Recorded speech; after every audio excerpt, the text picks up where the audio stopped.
This eco printing tip can really help add interest to the region of your fabric where you have tie lines, particularly when you are eco printing in the dirty pot without traditional powdered mordants.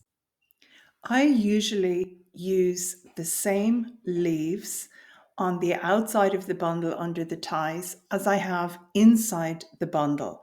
And my tendency is to work with leaves that I know will give me good, washable, lasting colour. However, it would also be possible to add leaves that don't eco print on the outside of your bundle, providing that you are eco printing in the dirty pot and have a lovely, rich, dark pot liquid. And the reason for this is that the leaves that don't give a good print will actually act as a resist. And rather than having an outline of a leaf and colour, under the tie lines, if you use leaves that don't print, you're going to get a negative space. This can also be interesting as a design feature.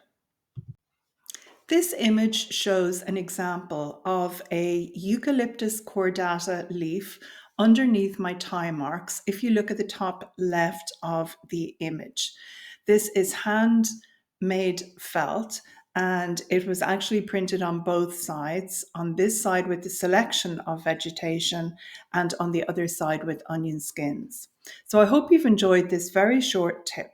My recommendation is to include vegetation under your string on the outside of a bundle for added interest in your finished eco printed piece.